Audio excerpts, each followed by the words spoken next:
Assalamualaikum Pak. Waalaikumsalam. Ada apa ini malam-malam? Tapi sesuai jadwal hari ini Bapak ngundang saya. Saya lupa. Kalau hari ini ada jadwal, saya ngundang gitu. Jadi saya ngapain ke sini Pak? Niatnya sih mau rekaman podcast. Cuma saya ada lupa gitu kan. Terus ini bawa siapa? Oh ini teman saya. Ini karena ada temennya nih kan. Saya nggak tahu juga backgroundnya. Ini dia fokusnya di mana? Dia itu teman setim saya. Oke. Di bagian programming. Oke, jadi malam ini kita bahas programming. Tidak. Jadi gimana nih? Kebetulan teman saya ini dan Bisu? saya. Oh bukan. Enggak. Soalnya dia kadang ngomong dari tadi. Ngomong dulu, brother. Kenalin.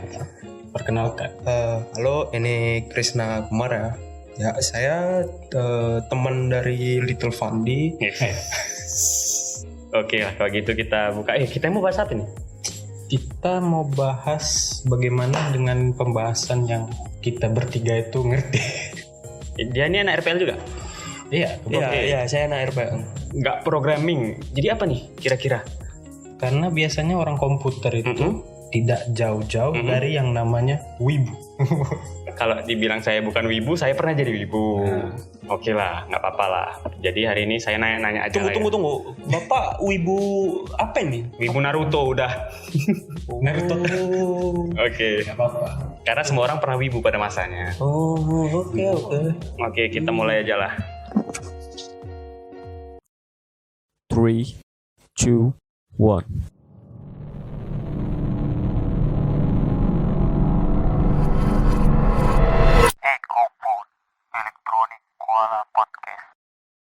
Nah, minum dulu.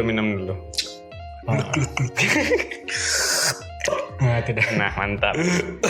Nah, jadi tadi kayak yang udah disaranin, kita bahas tentang dunia perwibuan. Yoi. Yang saya tahu, Anda berdua ini RPL. Yoi. Kenapa bahasnya TKJ? Apa itu TKJ? Teknik kewibuan dan Jepangan. Wow. Berbeda, Pak. Oh iya, beda ya, beda bidang ya. Itu TKJ di sastra. Oke, ini kita masuk dari mana nih? Mulai dari mana nih? Misalnya kayak untuk orang awam yang baru mulai mau ngewibu, lebih baik disarankan kenal ke apanya dulu. Misalnya budayanya dulu kah, musiknya dulu kah, animenya dulu kah. Nah, mengenai tadi bagaimana pendapat Anda Krisna Kumar? Ya.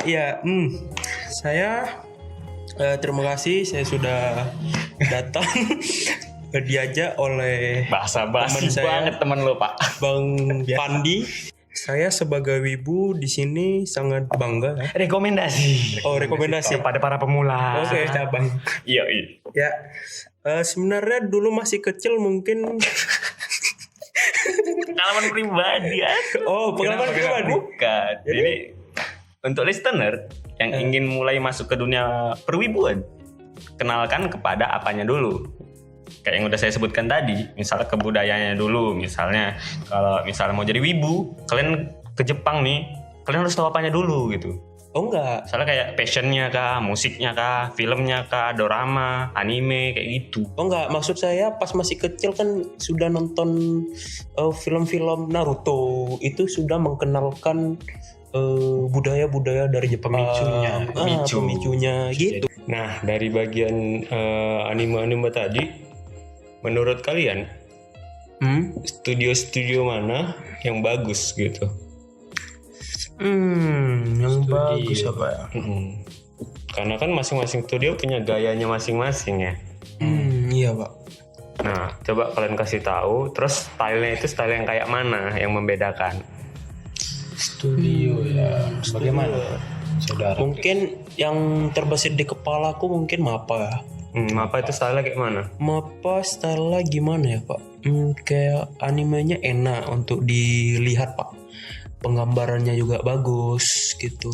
Coloringnya dia coloring kayak mana? Kalau Mappa misalnya kayak misalnya bagian Fairy nih. Fairy kan kebanyakan itu cerah gitu kan, kayak ya latar-latarnya kayak kembun-embun gitu. Ini kok Mappa gimana? Mungkin pertama Mappa detail dan gelap Pak. Gelap ya? Iya. Lebih gelap kayak DC. Iya Pak, mungkin Pak. Oke, selain MAPPA kira-kira? Apa lagi ya kira-kira? Studio yang paling utama dong. Apa itu? Ghibli Studio. Harusnya itu diletak di belakang, Mbak. Oh kenapa gitu? Karena yang paling bagus menurutku sih. Ya kan kau nanya 2 orang. Oke, Jadi oke. ya Kalau dari Ghibli lah menurutmu, stylenya gimana? style Ghibli itu masih seperti dulu gitu. Masih Old dulu ya. gitu. Style Masih. animatingnya old banget gitu. Masih terasa dia garisan pensilnya itu ya. Yoi. Ghibli ya. Berarti sampai sekarang cuma bedanya di 3D aja. 3D. Ghibli. Kalau Anda membahas 3D, Ghibli ada yang 3D. Aku nggak banyak Yang nonton terbaru movie bukannya Ghibli udah sih. 3D? Aku Yang cuma mana? lupa judulnya. Berarti sampai sekarang belum ada yang 3D Ghibli. Aku kurang tahu juga sih Pak. Kurang tahu juga. Kalau Ghibli dulu pernah ngeluarin yang monokrom nggak? Monokrom itu yang hitam putih bukan? Iya. Kayaknya Pasti ada sih. hmm, Pas saat-saat anime oldnya itu Oh. baru-baru dibuat kan udah lama nih Ghibli Studio. Kalau dari bagian warna nih, apa sekarang udah detail atau masih mempertahankan ciri khasnya? masih Pak. Masih. Ciri khasnya apa masih sama Pak? Masih ya, berarti Iya, Pak. seiring perkembangan zaman pun Ghibli ini nggak ngubah style dari warnanya sendiri. Iya betul Pak. Entah Itulah itu ciri khasnya. di bagian shadingnya, lainnya masih tetap coretan pensil itu juga gitu. Iya, Iya Pak. lain setiap garis badan dia nggak kaku gitu, kayak coretan Ya pensil. ya, aku ngerti. Saya juga sering kan lihat scene di Instagram Ghibli Studio. Saya lihatnya scene yang movie ini yang lain dengan yang lain itu kayak copy paste Pak. Copy paste. Iya Pak. Kalau menurut kalian? Tapi orang itu mulai dari nol juga Pak. Soalnya anime yang berbeda, movie yang berbeda. Hampir penggambarannya sama Pak. Template-nya sama, Iya. cuma di karakter aja mungkin, atau di bagian konsepnya lah. Iya Pak.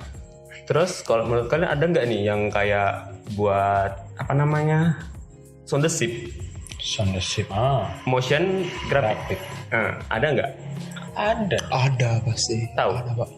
Ada tahu nggak? Apa namanya? Sempet nonton lupa judulnya. Dia film detektif itu pertama kalau nggak salah. Ada Pak movie dia Pak. Emang Dia movie ya? movie Emang detektif lagi cerita Lupin. Lupin. Lupin anime. Maksudnya dari yang buat Motion graphic. Motion graphic Pak. bukan? Aku bahas dari Jepang tadi. Oh, Iya Lupin dari Oh, iya, Jepang iya. Pak. Iya Pak. Arsene Lupin? Arsene Lupin bukan? Bukan. Makanya aku bingung. Bukan. Soalnya sama-sama detektif. beda. Beda ya? Iya. Itu durasi kira-kira. Durasi Durasi movie-nya. Kurang tahu. Soalnya aku baru lihat trailer. Nah itu kan satu hari perekaman dari apa namanya motion graphic itu aja cuma makan beberapa durasi movie-nya jadinya gitu kan. Iya Pak. Nah kira-kira ada nyampe bulanan nggak mereka tahap produksi? 3 tahun Pak. 3 Produksinya tahun, aja. 4 tahun untuk produksinya. Mungkin ya. Soalnya dengar-dengar info juga dari sana sama rumor-rumor, bukan rumor sih. Untuk pembuatan produksi itu memakan waktu sekitar tahunan, mungkin 1, 2 atau 3 atau 4. Kira-kira dari kinerja yang mereka buat gitu, apa itu bisa mendapatkan pendapatan yang sesuai? Bisa sih Pak. Bisa ya, Bisa, karena Pak. populasi wibu di dunia ini cukup banyak ya. Iya Pak. Nggak cuma dari wibu sendiri mungkin ya kan. Iya Pak. Untuk orang-orang yang suka dengan animasi, mungkin juga tertarik untuk menontonnya. Kalau Bapak nonton ada anime namanya Vivi Florid Song itu memang desainnya bagus juga. Itu pertarungannya benar-benar full. Genrenya apa? Mungkin musik ada, action ada, psikologi ada. Nah, di situ untuk fight-nya, gambarannya tuh benar-benar bagus, Pak. Enggak kayak misalkan kalau kebanyakan ini ya anime ya. Kalau bagian scene fightingnya itu kebanyakan cuma apa namanya? Dia 3D kah? bukan 3D, maksud aku dia kayak dipotong-potong tapi secara cepat gitu. Dia pertarungannya geraknya nggak mulus. Iya. Kayak kebanyakan suara efeknya aja gitu. Suaranya cuma padahal dia gambarnya cuma dipotong-potong tapi cepat Panjangin. gitu. Seperti anime Isekai. Isekai sering kayak gitu sih. Berarti ini rekomendasimu tadi mulus dia. Mulus kalau Pak pertarungan. Mulus 60 fps so. 120 Pak. 2 kali lipat. Kalah resolusi laptop aku ya. 120 fps. Meledak. Terus Attack on Titan tuh Pak. Itu dari season 1 sampai season 3 tuh untuk desainnya bagus Pak. Bagus banget. Bagus, pertarungannya bagus. Terus 3D-nya pas, sesuai. Nah, masuk ke season terakhir. Season The Last Season yang mau tayang nanti di Januari. Berapa? Season 5 4 atau 4 ya? 4. Tapi udah jadi The Last Season. Udah final season. Final season. Nah, jadi part pertama itu Pak, untuk awalannya pas Pak 3D-nya. Tapi pas saat episode pas Eren sudah menyerang Marley, itu benar-benar jelek. Itu Bener-bener. 3D ya? Iya Pak. Shingeki no Kyojin 3D? Kalau season 1 season 3 ada yang 3D tapi nggak banyak nih 3D ya Pak. Enggak, maksudnya itu dia memang 3D ya? Atau gimana? Ya Gabungan Pak. Oh iya, emang ada yang gitu ya? Ada pertarungan 3D dicampur tapi lebih banyak gambarannya.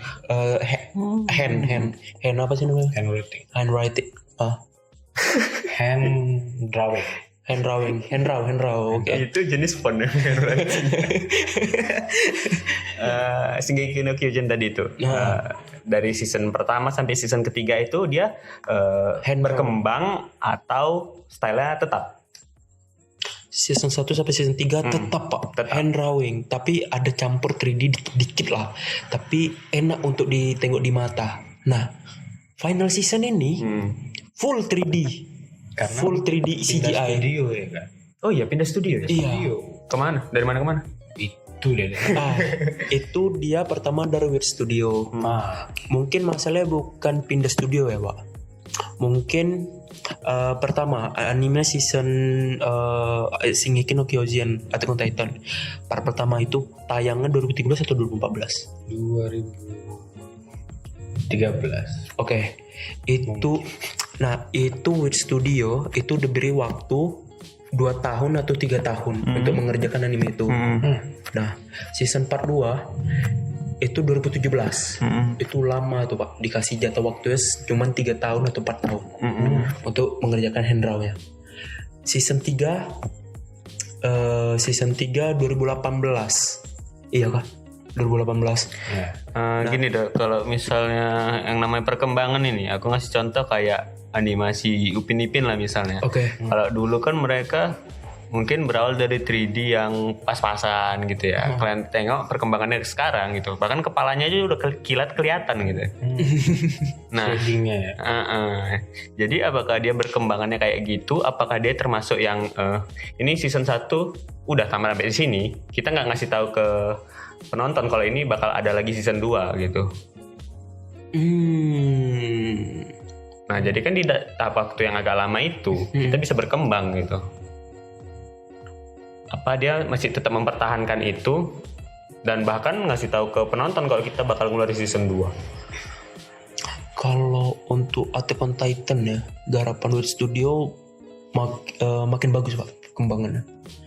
Nah, itu pas masuk ke MAPPA itu udah jelek Pak, udah menurun kualitasnya. Oh, berarti kualitas menurun. Ya, kualitas menurun soalnya full fight semua 3D CGI. Ada yang bagus 3D CGI-nya, ada yang nggak bagus, ada yang kayak kaku kali. Kalau kalian nonton anime, kalian ada dengerin detail nggak? Kayak misalnya sound effect kayak gitu ada nggak? Mesti Pak. Harus sih. Harus Pak. Setiap anime itu harus ada ciri khas ya Pak. Nah itu aku mau nanya itu ciri khasnya berbeda-beda biasanya kan. Iya Pak. Nah itu yang menggambarkan biasanya dari sound effect yang beda-beda itu. Kayak misalnya anime ini dia fokusnya ke sound effectnya kayak kebanyakan dari gitar atau kebanyakan dari drumnya atau kebanyakan bahkan pakai alat-alat yang seadanya aja gitu dari tempat kita, kayak misalnya mukul meja atau mukul kardus gitu. Kalian ada dengerin nggak? Ada Pak. Ada Bang Pan. Gimana? Anime apa tuh ya? ReZero. ReZero. Oh, Soundtracknya itu memanfaatkan creepy-nya gimana? Sound effect creepy. Oh. Kira kayak yang buka pintu gitu kan. Ada juga Pak. Ada juga. ya. Another mungkin. Kalau misalnya kayak Transformer sound effect-nya kalian tahu kan? Dari memanfaatkan barang-barang bekas. Iya. Nah, kayak gitu juga termasuk teknologi. Benar. Iya Pak, teknologi. Manfaatkan barang yang seadanya untuk jadi sound effect sekarang bukan cuma penunjang gitu ya kan. Udah jadi kebutuhan utama. Iya. Selain dari animenya sendiri gitu. Nah, berarti kan perkembangan di dunia anime ini udah termasuk pesat. Iya Pak. Karena penontonnya juga udah banyak.